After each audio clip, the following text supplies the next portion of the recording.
सध्या पावसाचे दिवस आहेत आणि या पावसाची रिमझिम सर्वत्र चालू आहे. मात्र आपल्यात 2 दिवस झालं रिमझिम बंद आहे आणि याच्यामध्ये अतिशय मोठ्या प्रमाणात जे लोक दगावलेत ते म्हणजे करंट लागून मृत्युमुख पडलेले आहेत.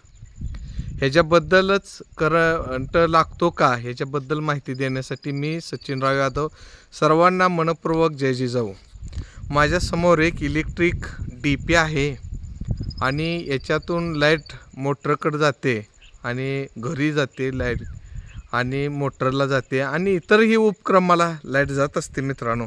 आणि हे लाईट खाली जमीन पावसानं ओली झालेली असते आणि केबलच्या माध्यमातून आपण शेतात असेल, घरी असेल, फिरीला असेल, मोटरला असेल केबल हातरतो.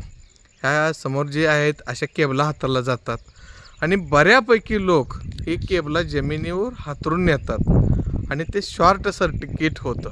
म्हणजे त्याला कुठंतरी साधारणपणे कुरतडली जाते, पार्किंग झालेली असते आणि ज्यावेळी ह्याच्यामध्ये रिमझिम पाऊस चालू असतो त्यावेळेस ते पाणी त्याच्या स्पर्श करतं आणि त्या भागामध्ये करंट सप्लाय होतो.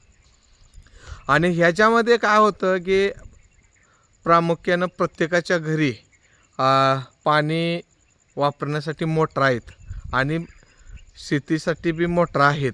पण 99% आता पाणी खांद्यावर आणायचं हा प्रकार बंद झालेला आहे. बटन दाबून घरापर्यंत पाणी येतं आणि ह्या रिमझिममध्ये विहिरी भरलेल्या असतात आणि त्या विहिरीमध्ये आपण मोटर चालू करण्याचा प्रयत्न करतो आणि तिथं आपणाला शॉक लागण्याची दाट शक्यता आहे. मित्रांनो, आता जे वटपौर्णिमा आता झाली, या रात्री आपल्या भागामध्ये रिमझिम पाऊस होता आणि पंढरपूर तालुक्यातील आंबे या गावातील पती आणि पत्नी यांना करंट लागला. म्हणजे दोघांपैकी एक जणाला लागलेला आहे आणि तो वारडा लागला म्हणून त्याला वाचवण्यासाठी माणूस धावत असतो आणि त्याला गप दिशी पकडत असतो.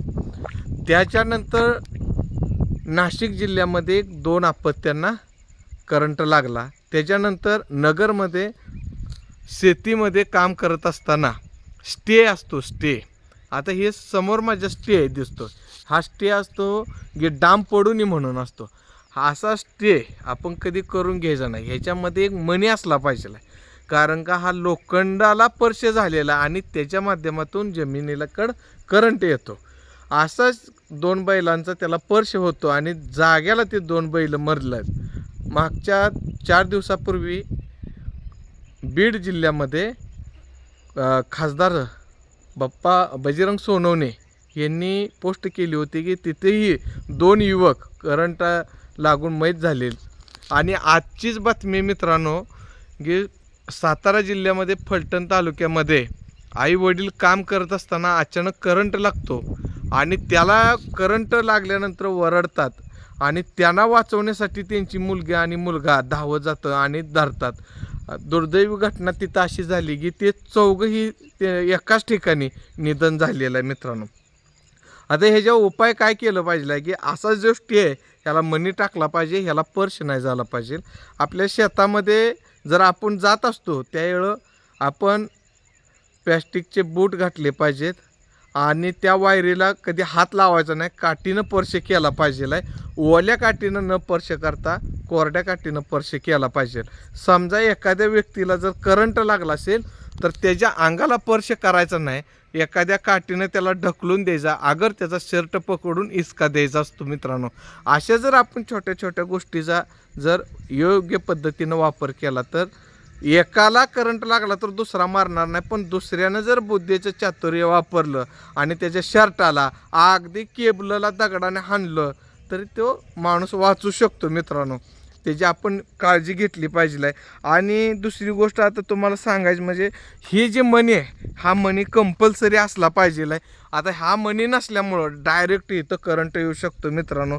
आणि सर्वात महत्त्वाची गोष्ट, आपल्या भागामध्ये लोखंडी डांब असतात आणि ह्या लोखंडी डांबला पेटी आपण ज्या वेळी फिटिंग करत असतो त्याच वेळी ह्याच्यामध्ये ही जी माझ्या पुढं पेटी फिटिंग केली आहे हा एक सिमेंटचा डांब आहे.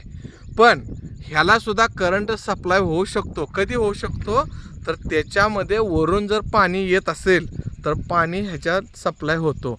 मग ह्याच्यापासून वाचवण्याचं कारण काय की ह्याच्यामध्ये एक लाकूड टाकलं पाहिजे, ह्याच्यामध्ये लाकूड टाकलं पाहिजे, प्लॅस्टिक लबर घातला पाहिजे, जेणेकरून करंट जाग्याला स्टप झाला पाहिजे. आणि जे शॉर्टेज वायर आहे त्या जॉईंट वायर आहे त्याला चिकटपट्टी आणि त्याच्यावरती दगड, जेणेकरून वला जमिनीचा स्पर्श झाला नाही पाहिजे, एवढी काळजी आपण पावसाळ्यात घेतली पाहिजे आहे. आणि त्याच्यामुळं अनेक लोकांचं प्राण वाचू शकतात. जास्तीत जास्त व्हिडिओ शेअर करा मित्रांनो. पुन्हा एकदा सर्वांना मनपूर्वक जय जिजाऊ.